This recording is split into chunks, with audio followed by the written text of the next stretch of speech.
बोलो श्री सतगुरु महाराज की, श्री प्राणनाथ प्यारे की। शास्त्र शब्द मात्र जो वाणी, ताको कलश वाणी शब्दातीत।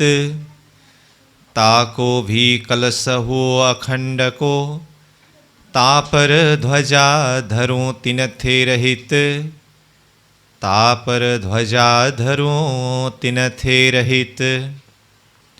मगज वेद कतेव के, बांधे हुते जो वचन। आद करके अबलों, सखी कब हो न खोले किन। सखी कब हो न खोले किन। मगज वेद कतेव के।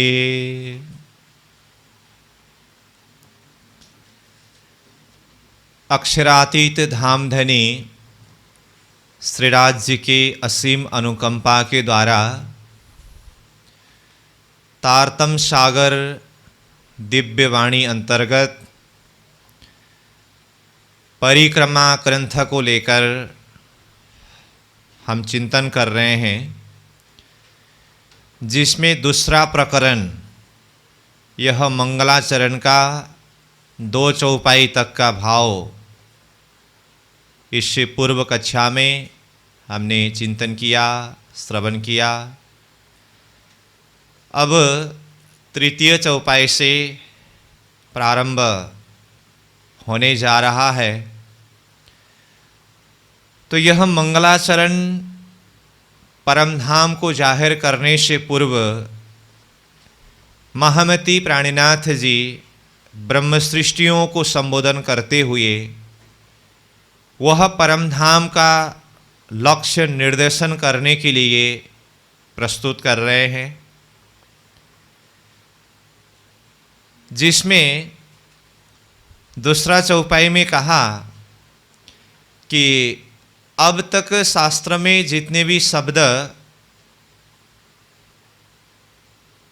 है वो सब एक वाणी के रूप में विद्यमान है। उन सारे शास्त्रों के सार कलश के रूप में शब्दातीत यानी कि अखंड ब्रजरास,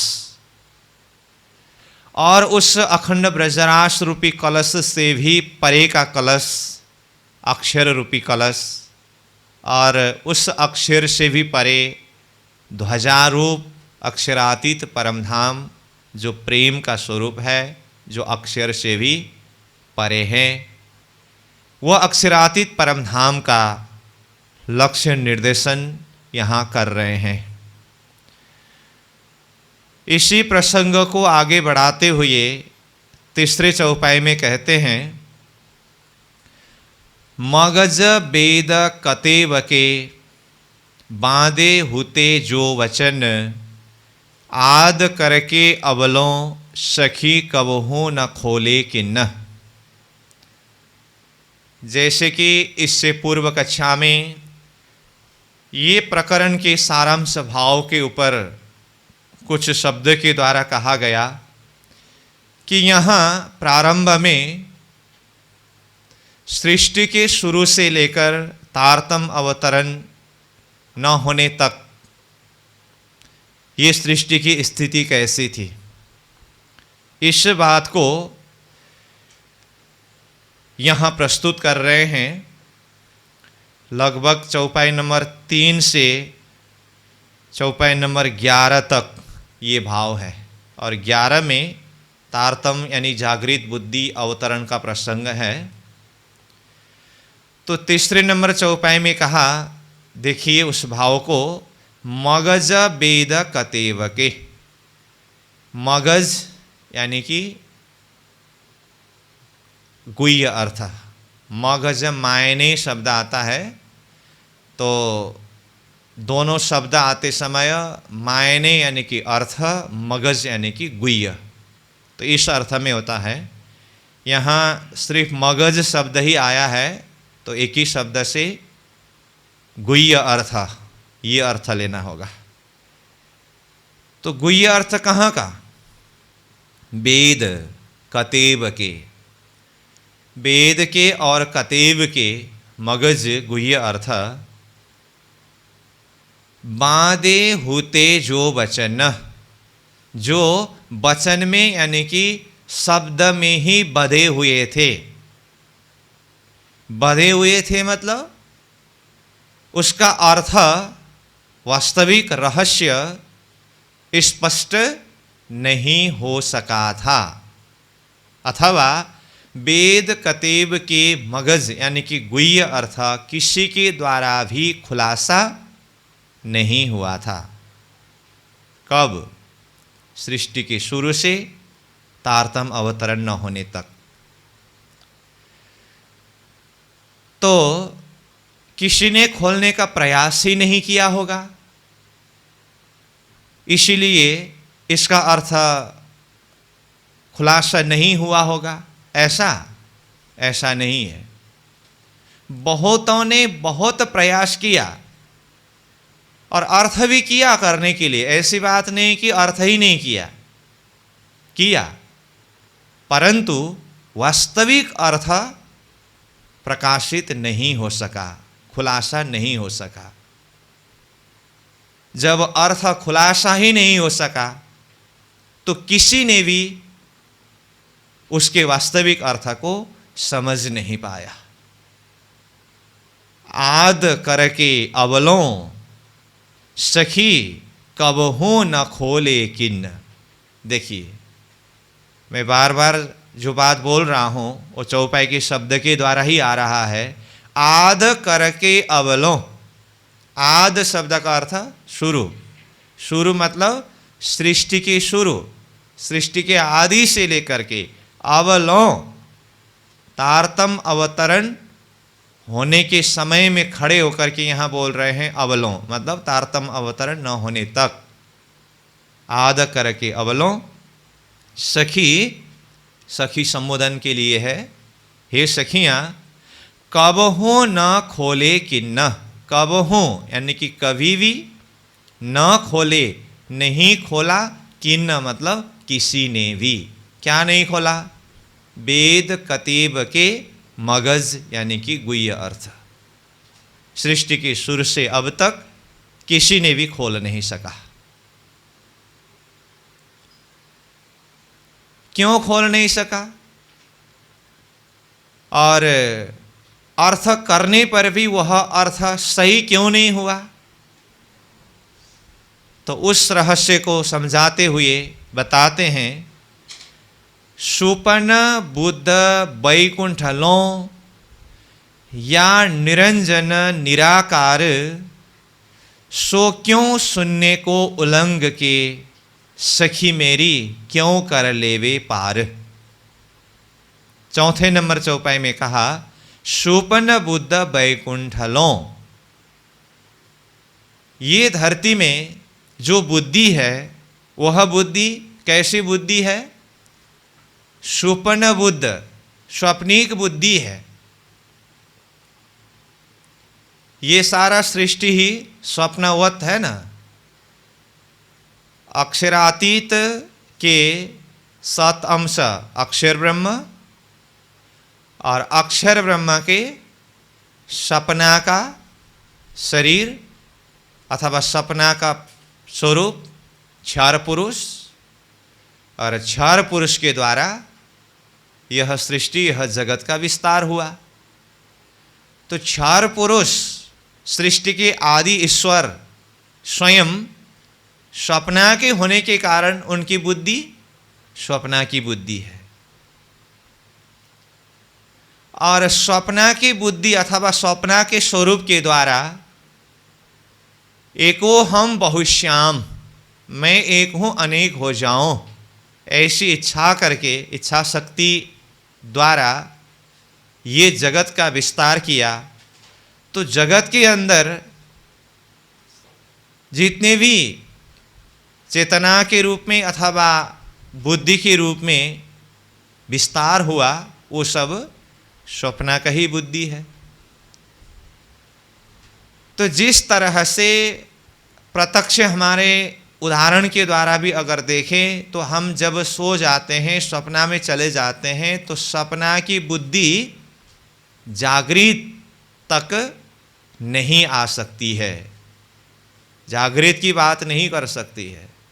इसी तरह से ये सारा ब्रह्मांड स्वप्नावत होने से स्वप्ना की बुद्धि के द्वारा वो जागृत परमधाम के विषय में, परमात्मा के विषय में, भले ही परमात्मा के ही आवेश शक्ति के द्वारा वेद कतीब में सांकेतिक शब्द जाहिर हुआ हो, परंतु उन शब्दों के अर्थ को खुलासा नहीं कर सका, समझ नहीं सका। इसीलिए कहा स्वप्न बुद्ध वैकुंठ लो, सपना की बुद्धि का पहुंच सिर्फ वैकुंठ तक ही है। स्वर्ग तक की बातें की, वैकुंठ तक की बातें की, क्योंकि बुद्धि भी स्वप्ना की और स्वर्ग वैकुंठ ये एरिया भी स्वप्ना का है। इसीलिए स्वप्ना की बुद्धि के द्वारा वैकुंठ तक की बात हुई।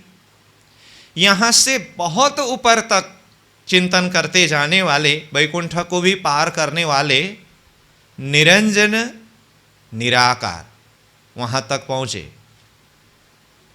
मतलब उपासना मार्ग के द्वारा साधना करने वाले वैकुंठ तक पहुँचे,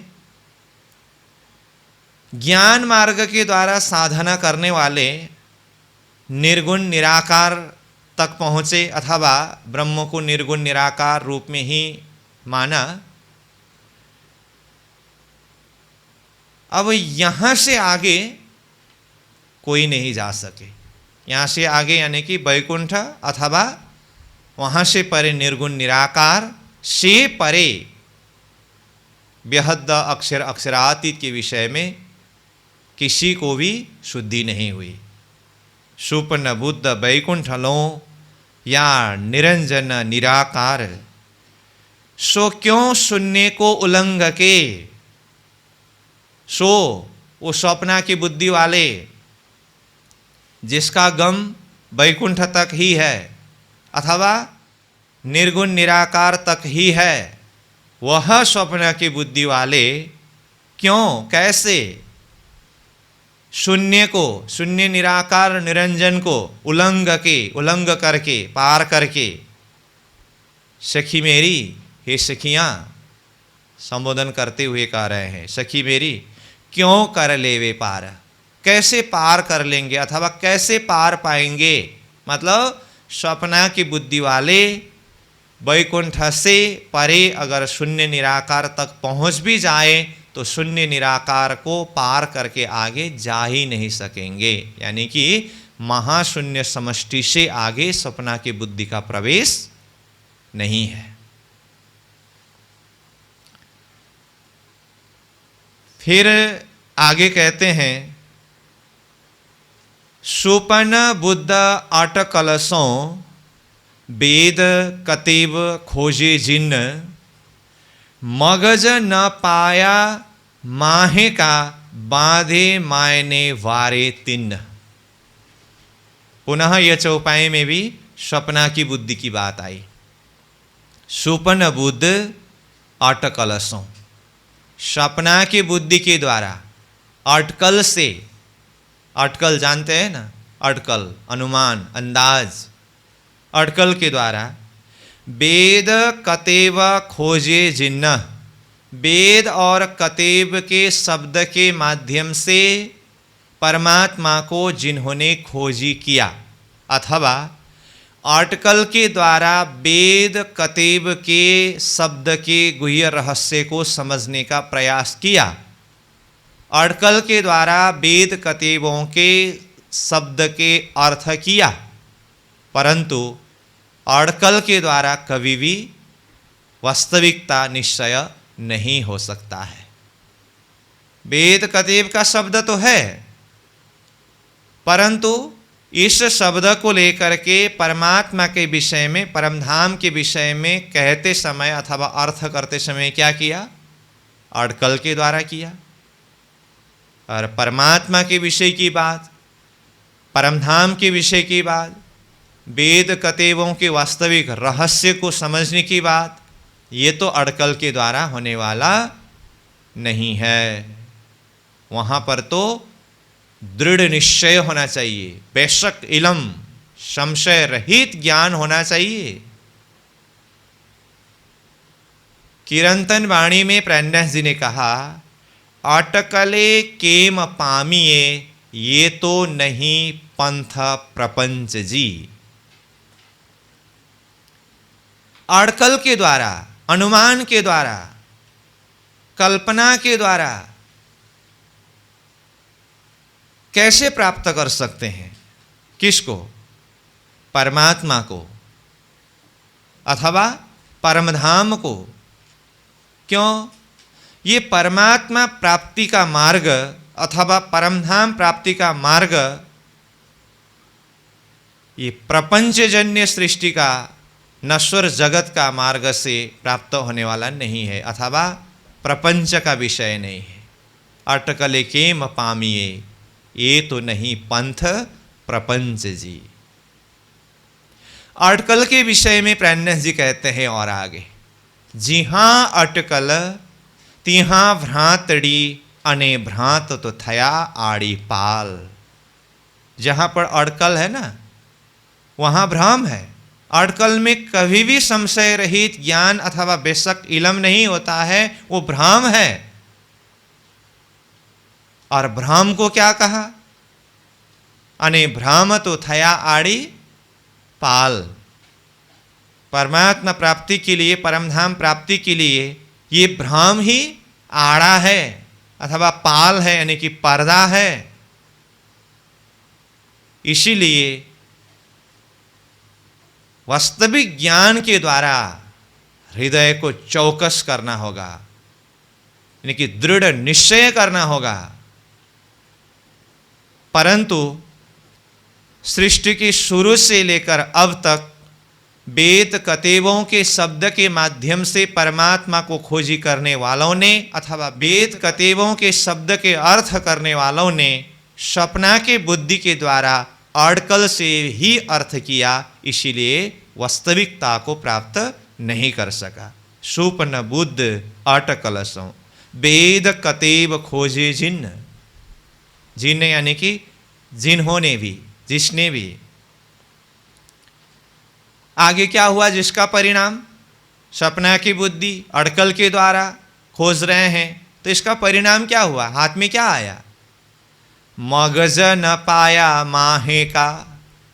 मगज गुह्य अर्थ, न पाया प्राप्त नहीं कर सका, माहे का यानी कि अंदर का, उस शब्द के अंदर जो गुह्य रहस्य वास्तविक तत्व छुपा हुआ है ना, उसको किसी ने भी प्राप्त नहीं कर सका।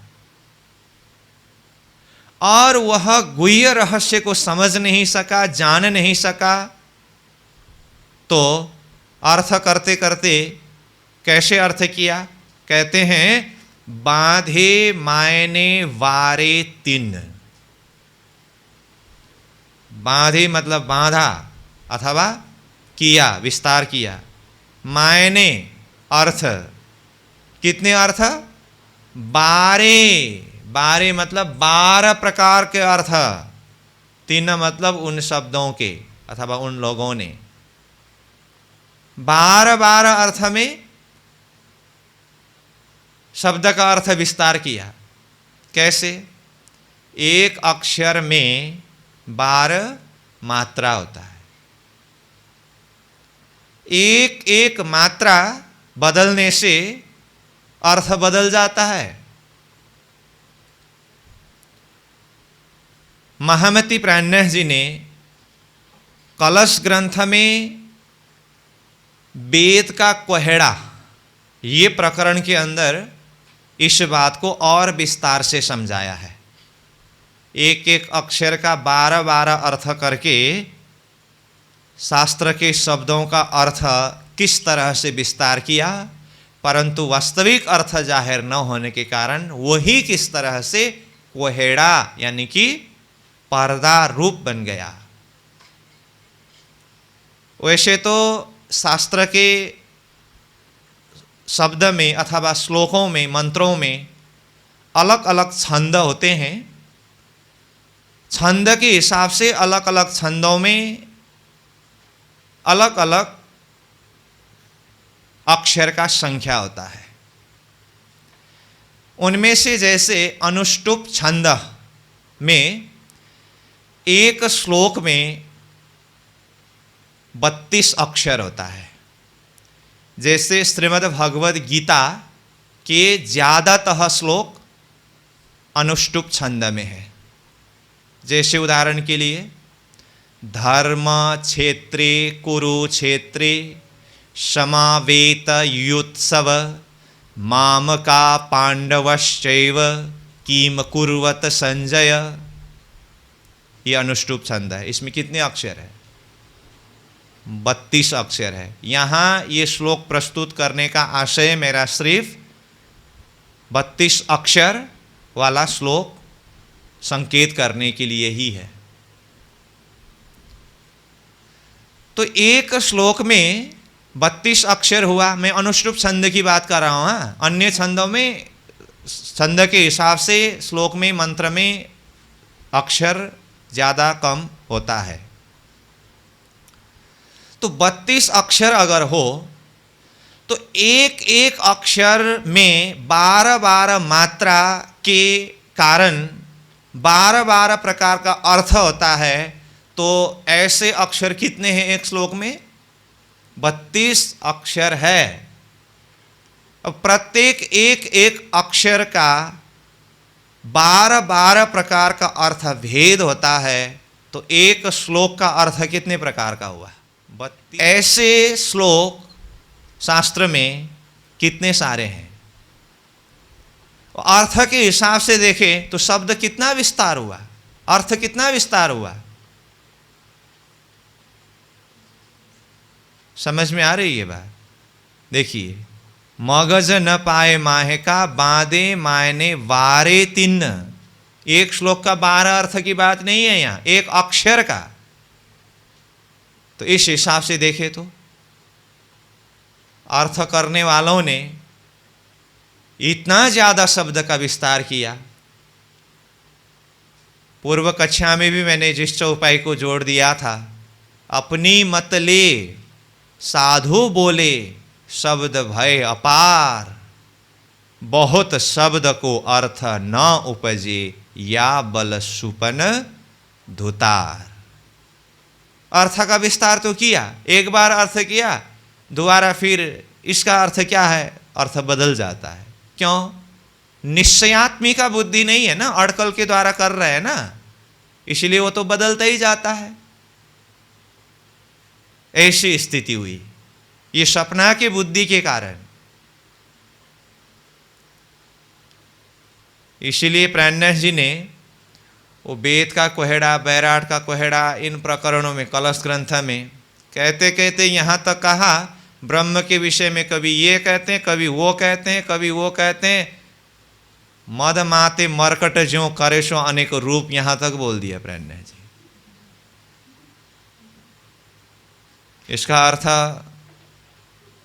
खुद समझते हैं आप लोग। मगज न पाए माहे का बाधे मायने वारे तिन्न। कब की स्थिति की बात है ये? सृष्टि के शुरू से ये तारतम जाहिर जब तक नहीं हुआ था तब तक की बात है। अब आगे कहते हैं 6 नंबर चौपाई में, साधु बोले इन जुआ गावे शब्दातीत बेहद, पर कहा करे बुद्ध मोह की आगे ना चले शब्द। बहुत सारे साधु हुए, उन साधुओं ने परमात्मा के विषय में क्या कहा, परलोक के विषय में क्या कहा, परमधाम के विषय में क्या कहा। साधु बोले इन जुआ। पहला नंबर तो साधुओं ने बोले, तो कौन सी जुआन से बोले? इन जुआ, यहीं के हद के भूमि के द्वैत बुद्धि के द्वैत जुआ से ही बोले। और बोलते समय क्या बोले? गावे शब्दातीत बेहद। उस बेहद के विषय में अथवा परमात्मा के विषय में कहा वो तो शब्दातीत है।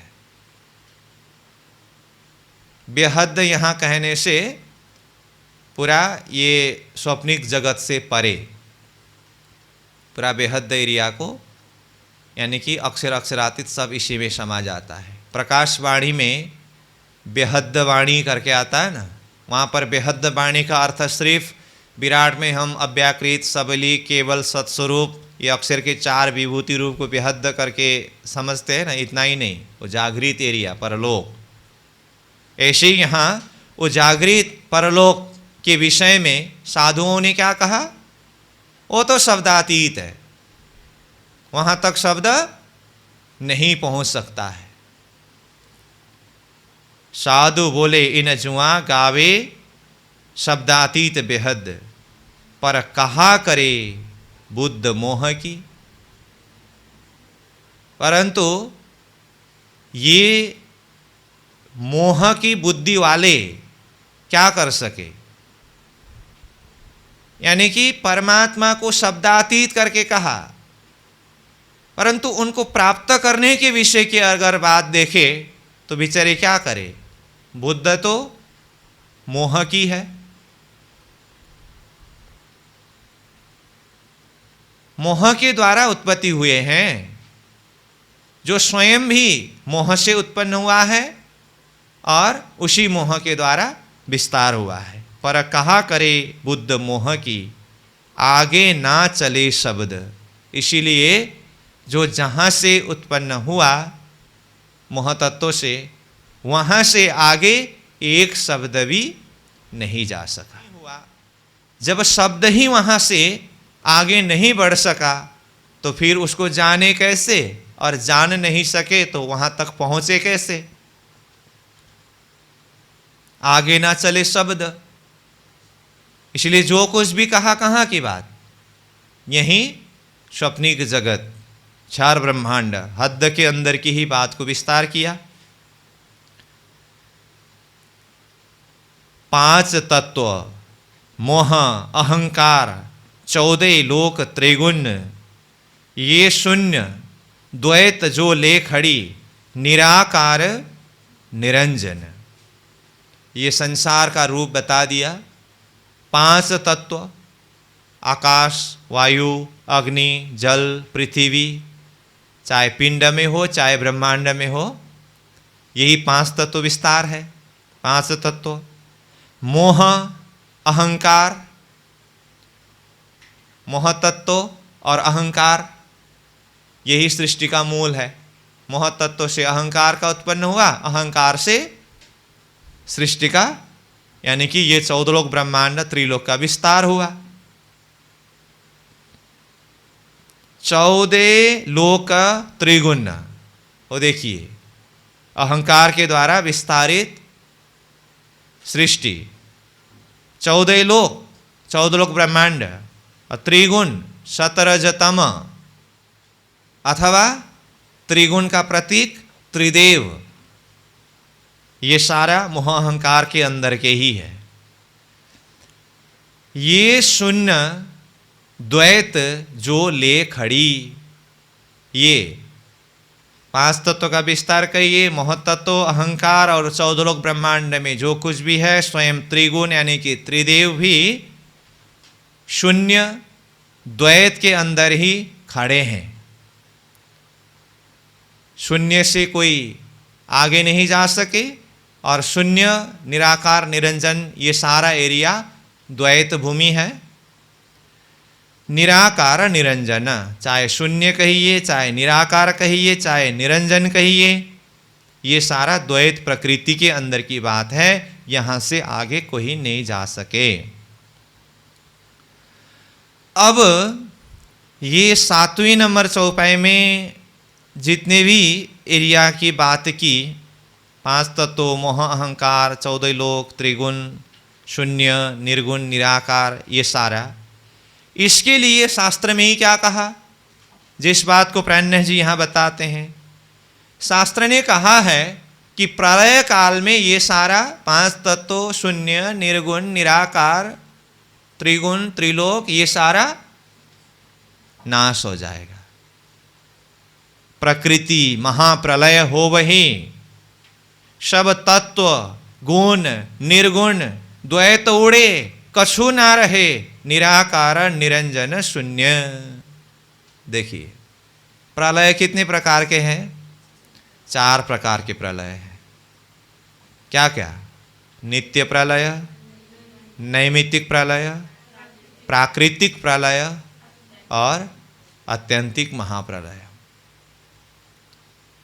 नित्य प्रलय यहाँ मृत्युलोक में हर दिन अथवा हर घड़ी हर क्षण जीव का जन्म और मृत्यु।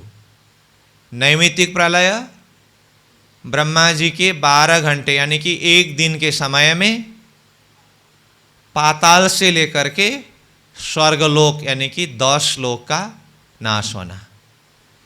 प्राकृतिक प्रलय ब्रह्मा जी के 100 साल के समय अवधि में पाताल से लेकर के मोह तत्व तक नाश होना। और आत्यंतिक महाप्रलय सारा क्षार ब्रह्मांड स्वप्निक जगत ही नाश होना अथवा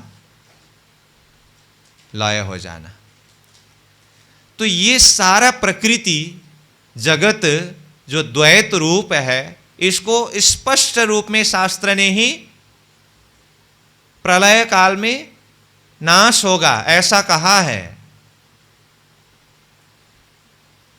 प्रकृति महाप्रलय हो वही, महाप्रलय के समय में सारा प्रकृति का नाश हो जाएगा। सब तत्व गुण निर्गुण, किस किस चीज का नाश होगा? तत्व 5 तत्व, गुण सगुण, निर्गुण यानी कि साकार निराकार जो कुछ भी है सब नाश हो जाएगा। द्वैत उड़े, द्वैत प्रकृति सब उड़ जाएगा यानी कि सब मिट जाएगा। कछु ना रहे, कुछ भी नहीं रहेगा। जब 5 तत्व का ही नाश हुआ तो सारा जगत में 5 तत्व का ही विस्तार है, तो बाकी क्या रहेगा फिर? द्वैत उड़े कछु ना रहे, निराकार निरंजन शून्य। कछु को और विस्तार करके कहा, चाहे निराकार हो, चाहे निरंजन हो, चाहे शून्य हो, ये कुछ भी नहीं रहेगा। ऐसा कहा है किसने? शास्त्र ने। इस बात को प्राणनाथ जी ये वाणी के माध्यम से समझा रहे हैं। अब आगे कहते हैं, वाणी जो अद्वैत की सो कहावे शब्दातीत, सो जागृत बुद्ध अद्वैत बिना क्यों शुद्ध पावे द्वैत। अब देखिए, जितने भी शब्द के द्वारा वर्णन किया वो सारा का सारा द्वैत प्रपंच प्रकृति के अंदर, वो प्रकृति प्रलय काल में नाश होगा। और अद्वैत के विषय में बात करें, अद्वैत यानी कि द्वैत से परे, अद्वैत परमात्मा के विषय में बात करें तो अद्वैत परमात्मा के विषय में क्या कहा? वाणी जो अद्वैत की सो कहावे शब्दातीत। वो तो शब्द से परे है। देखिए मुश्किल की बात, शब्द में जो आया वो सब द्वैत, प्रकृति प्रलय काल में सब नाश होने वाला, और द्वैत से परे जो अद्वैत है उसके विषय में कहा तो वो शब्दातीत है। तो हाथ में क्या आया फिर? जो भी शब्द में वर्णन हुआ प्रकृति प्रलय काल में कुछ भी नहीं रहेगा। द्वैत उड़े कछु ना रहे, और अद्वैत के विषय में वो तो शब्दातीत, तो आत्मा लागे शून्य। ये स्थिति हुई। वाणी जो अद्वैत की सो कहावे शब्दातीत, शब्द से परे है कहा, मतलब स्वप्ना की बुद्धि ऊपर जो कहा ना, जिसके द्वारा खोजी किया, वेद कतेबों का अर्थ किया, वास्तविक अर्थ को समझ नहीं पाया, 12 अर्थ में विस्तार किया, ये वाली बुद्धि की गम नहीं है। अब वो अद्वैत वाणी को अथवा अद्वैत परम धाम परमात्मा को जाहिर करने वाले कौन है, कौन जाहिर कर सकते हैं? उसके लिए कहा सो जागृत बुद्ध अद्वैत बिना क्यों शुद्ध पावे द्वैत।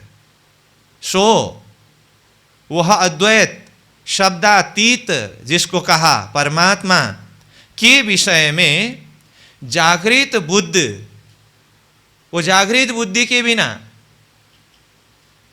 जागृत बुद्धि मतलब सतगुरु श्री देवचंद्र जी महाराज के अंदर जागृत बुद्धि की शक्ति, ये तो पता है ना। जागृत बुद्धि का ही अगर लोकेशन देखे तो कौन सी बुद्धि को जागृत बुद्धि कहा? रास लीला के समय में जब रास में श्री कृष्ण जी अंतर्धान हुए, उस समय में अक्षरधाम में अक्षर ब्रह्म जागृत हुए अथवा उनकी बुद्धि जागृत हुई। जिस बुद्धि ने ब्रज लीला और रास लीला को अखंड किया, उस बुद्धि का नाम क्या है? जागृत बुद्धि है। वही विक्रम संवत 1638 में श्री देवचंद्र जी के अंदर होकर के प्रकट हुए, जिसको महामती प्राणनाथ जी ने वाणी में धनी जी ध्यान तुम्हारे रे, धनी मेरे ध्यान तुम्हारे, बैठे बुद्ध जी वर्ष सहस्त्र 4, 660 बिता समय दुनिया को भयो आचार। कीर्तन वाणी में इस तरह से कहा है। मतलब रास लीला पूरी होने के बाद वो जागृत बुद्धि यानी कि अक्षर की बुद्धि ने 4660 वर्ष तक अक्षरातीत के ध्यान में अथवा अक्षरातीत की वो रसरास के प्रेम में ध्यान मग्न होकर के उसका रसपान करते रहे। और विक्रम संवत 1638 के समय में अथवा 4660 वर्ष का समय व्यतीत होने पर दुनिया के आचार्य के रूप में वह जागृत बुद्धि प्रकट हुए। दुनिया को भयो आचार।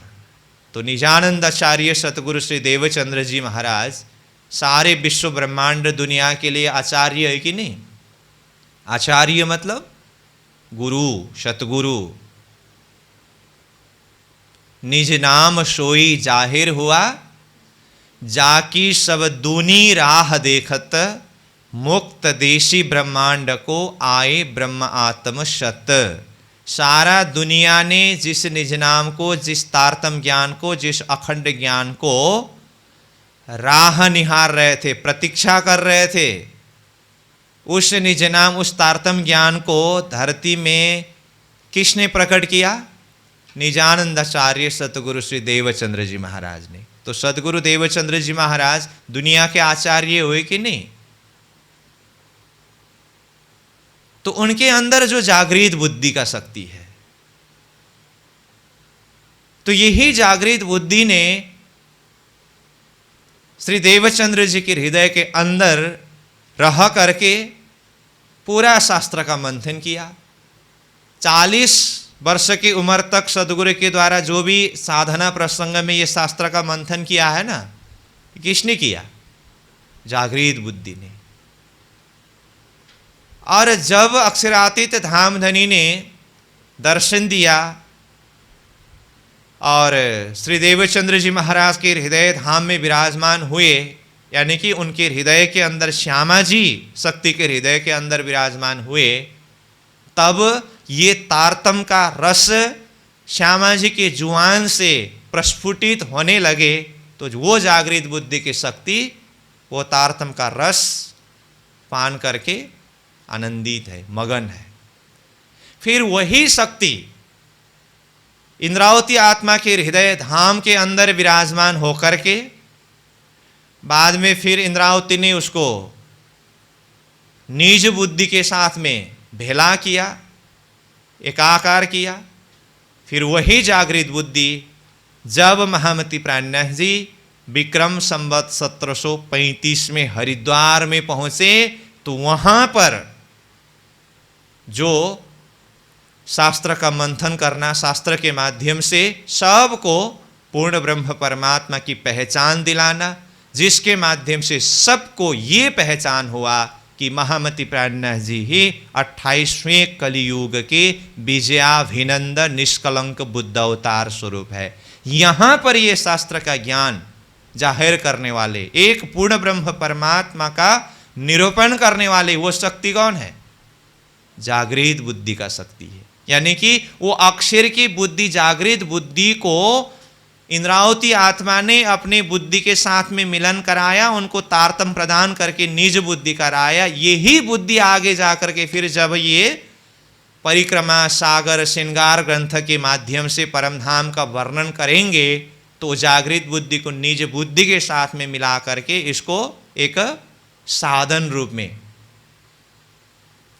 घोड़ा के रूप में कहूं तो इस तरह से प्रयोग किया।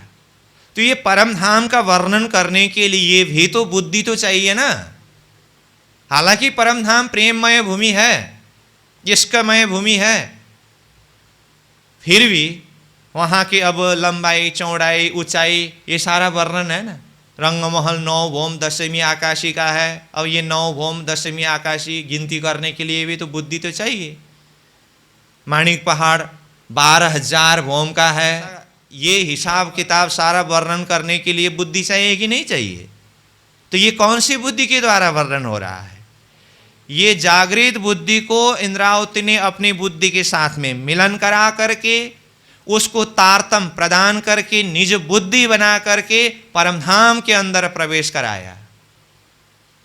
इसीलिए यहाँ इलम की भी बातें हैं, इश्क की भी बातें हैं। परमधाम को वर्णन करने के लिए भाव प्रेम तो है ही, वहां पर बुद्धि भी है। तो ये सारा प्रसंग चिंतन होना चाहिए। तो यहां प्रसंग आया कि वो अद्वैत वाणी जागृत बुद्धि के बिना कोई भी जाहिर नहीं कर सकेंगे, ऐसा संकेत किया था।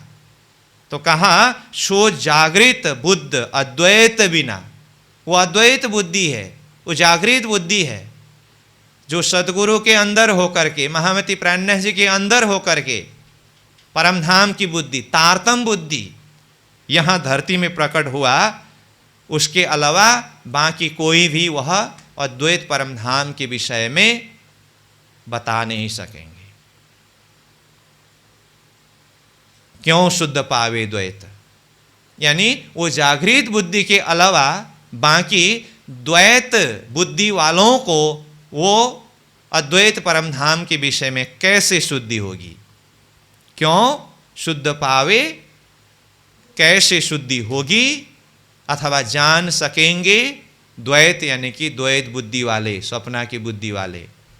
इसका अर्थ वह द्वैत परमधाम के विषय में जिसको स्वप्ना की बुद्धि वालों ने शब्दातीत करके कहा, वो कौन जाहिर करेंगे? जागृत बुद्धि ही जाहिर करेंगे। इस तरह से संकेत किया गया था।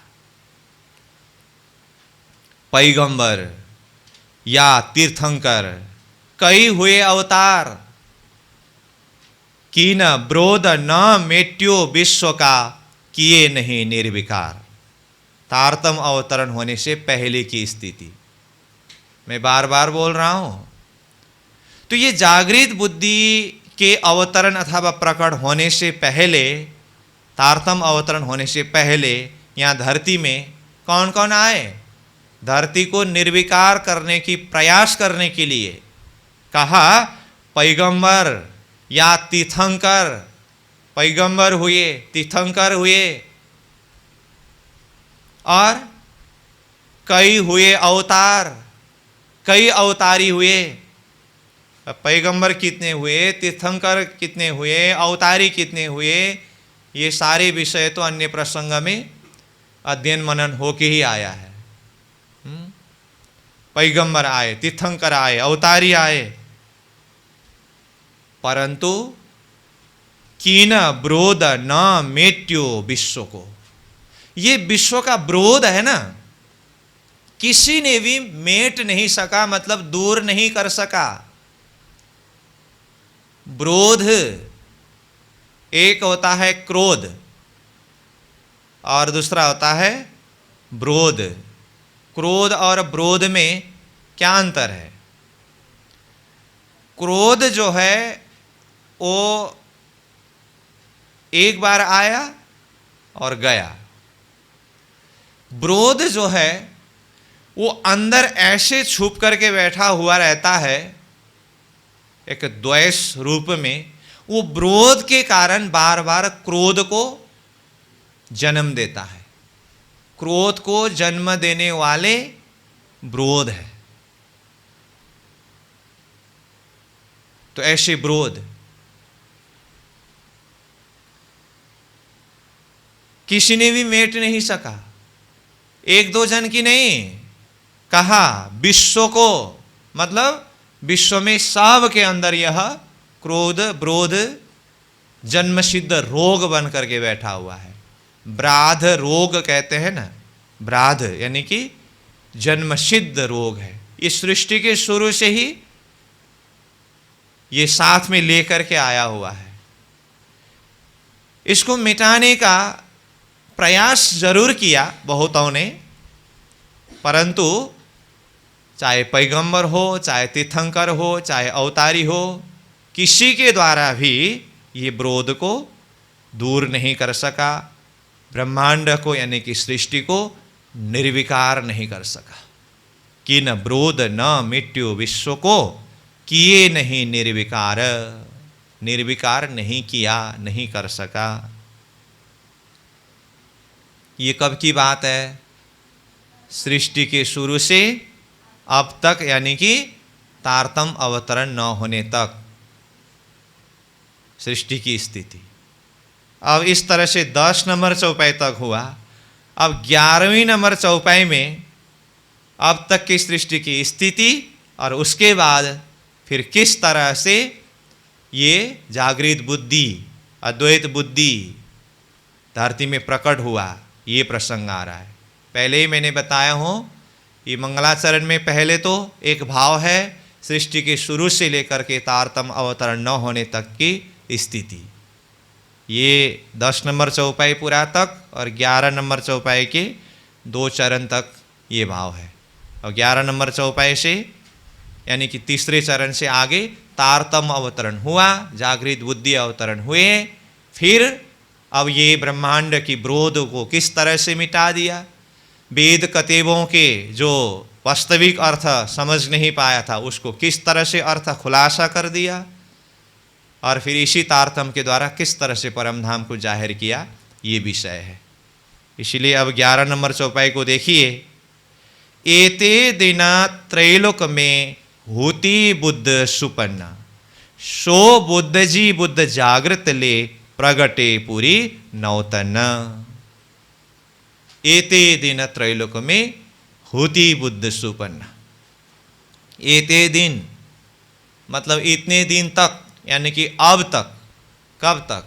सृष्टि के शुरू से ये नौतनपुरी में जागृत बुद्धि स्वरूप सतगुरु महाराज का प्रकट होने के समय तक, अथवा जब तक वो जाहिर नहीं हुए तब तक के लिए एते दिन शब्द के द्वारा बताया। एते दिन त्रैलोक में, यहां मृत्युलोक की ही बात नहीं। त्रैलोक कहने से 7 पाताल, मृत्युलोक और ऊपर का 6 स्वर्ग, सब 14 लोक ब्रह्मांड। त्रैलोक में हुति बुद्ध सुपन्ना। हुति शब्द का अर्थ क्या है? थी। क्या थी? बुद्ध सुपन्ना, स्वप्ना की बुद्धि थी। सृष्टि के शुरू से लेकर के अब तक स्वप्ना की बुद्धि थी। एते दिन त्रैलोक में हुति बुद्ध सुपन्ना। अब क्या हुआ? अब ब्रह्मांड ने एक नया मोड़ लिया, अथवा एक बहुत बड़ा बख्शिश पाया। कैसे? कहते हैं सो बुद्ध जी बुद्ध जागृत ले प्रगटे पूरी नौतन। सो वह बुद्ध जी यानी कि वह अद्वैत बुद्धि बुद्ध जागृत ले जागृत बुद्धि को साथ में लेकर के अथवा परमधाम की आत्मा परमधाम की शक्ति जागृत बुद्धि को साथ में लेकर अथवा जागृत बुद्धि का शक्ति प्रगटे पूरी नौतन नौतनपुरी की भूमि में निजानंद आचार्य सतगुरु श्री देवचंद्र जी के स्वरूप में प्रकट हो गए।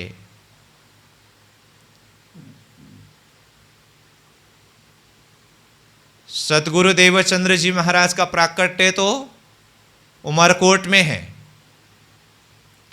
वहां से ही बीज रूप में ये शक्ति है, परंतु प्रकट होने में जाहिर होने में नौतनपुरी में है अथवा यहाँ पर सार रूप में ये बात को बता रहे हैं।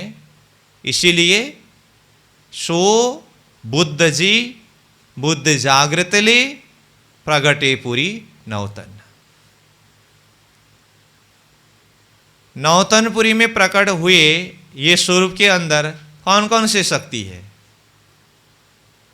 परमधाम के ब्रह्मात्माओं की सुरता यानी सुंदरबाई सखी की वासना ये तो है ही, श्यामा जी की शक्ति है, जागृत बुद्धि की शक्ति है, कुरान के हिसाब से रूह अल्लाह की शक्ति है, और ये चारों शक्ति को यहाँ धरती के हिसाब से एक पात्र के रूप में उत्तम जीव ने सेवा किया है, यानी कि उत्तम जीव भी है पंचदैवत। तो यहाँ शूरता होने के कारण, शूरता यानी कि ब्रह्मात्मा की शूरता होने के कारण शूरता की निज बुद्धि भी है,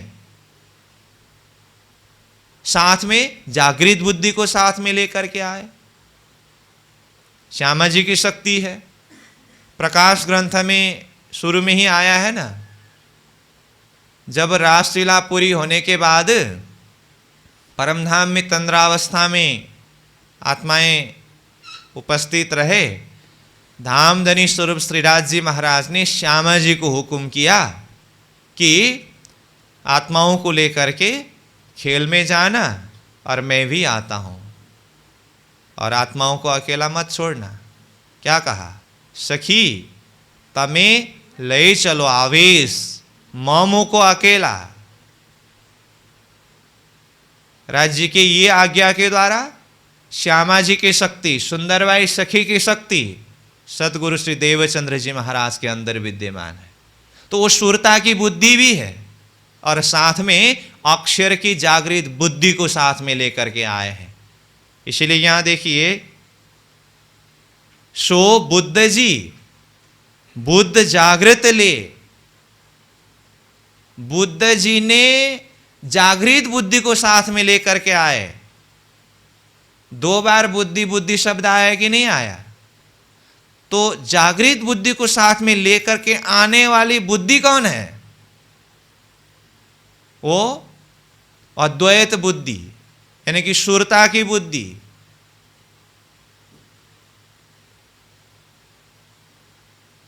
प्रगटे पुरी नौतन, नौतनपुरी की भूमि में वो जागृत बुद्धि का शक्ति अथवा तारतम शक्ति प्रकट हुआ।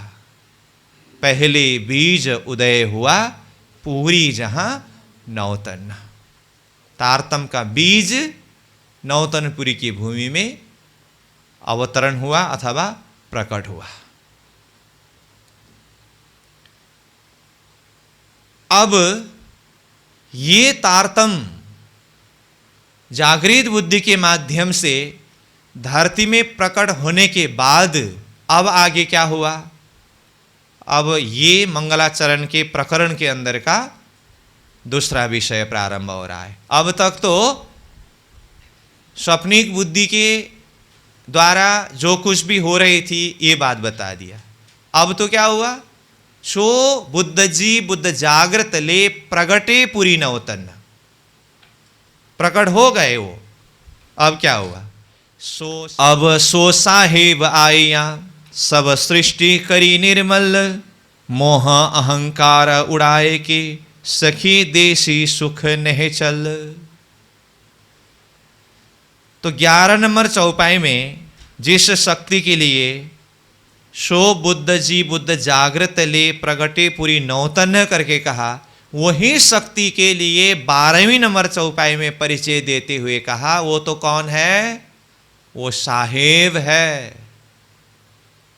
यहां पर जागृत बुद्धि शब्द आया करके सिर्फ वो अक्षर की बुद्धि में ही सीमित न रहना, वहां अक्षरातीत की आवेश है, तारतम्य के रूप में प्रकट हुए हैं और वो अक्षरातीत ही साहेब है। इसीलिए क्या कहा?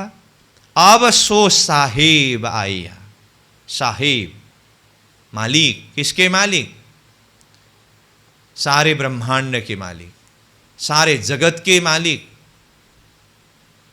सो साहेब आया। अब साहेब आकर के क्या किया? ऊपर समस्या क्या थी?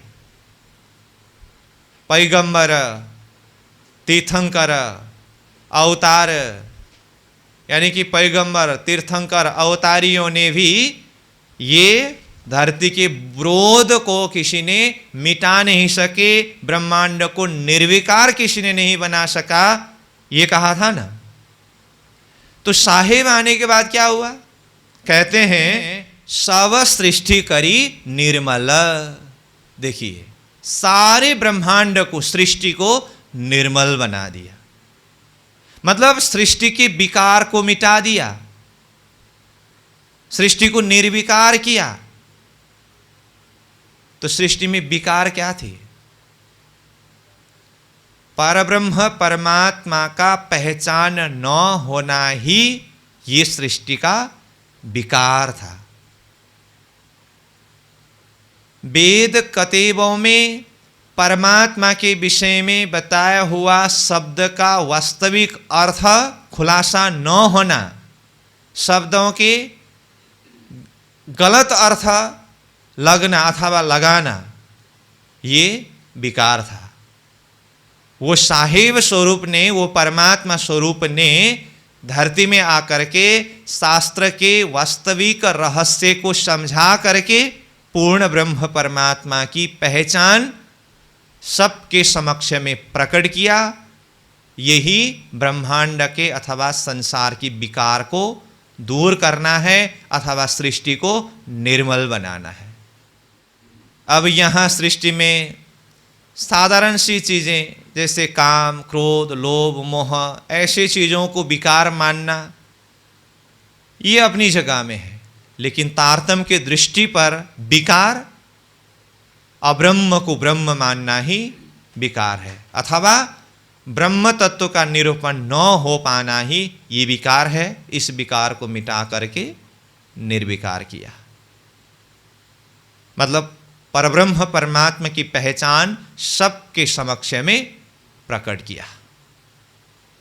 ब्रह्म लीला ढपी हती, अवतारों दरमियान सो आए फिर अपनी प्रगट करी पहचान।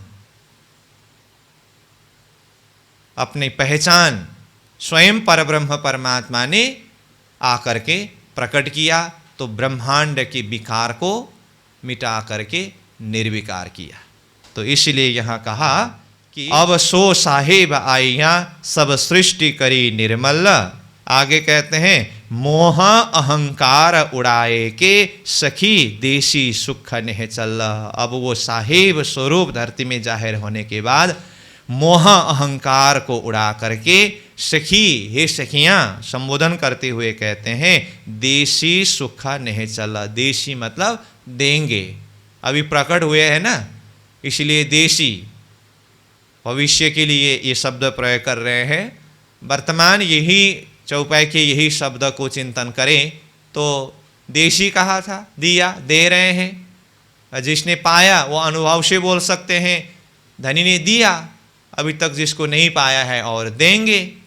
देशी सुख नेहचल, नेहचल मतलब अखंड, सबको अखंड सुख प्रदान करेंगे। तो इस तरह से ये मंगलाचरण का भाव प्रस्तुत हो रहा है। तो 12 नंबर चौपाई तक के प्रसंग हम चिंतन किए। प्रसंग चल रहा है तारतम यानी कि जागृत बुद्धि के अवतरण होने के बाद अब ब्रह्मांड की स्थिति कैसी हो रही है। तो अभी यहीं पर चौपाई दोहरा करके विश्राम करेंगे, फिर अगले कक्षा में इसी विषय प्रसंगों को निरंतर आगे चिंतन करेंगे। अब सो साहिब आया, सब सृष्टि करी निर्मल, मोह अहंकार उड़ाए के, सखी देसी सुख नहीं चल, सखी देसी सुख नहीं चल। बोलो श्री सतगुरु महाराज की, श्री प्राणनाथ प्यारे की। प्रणाम।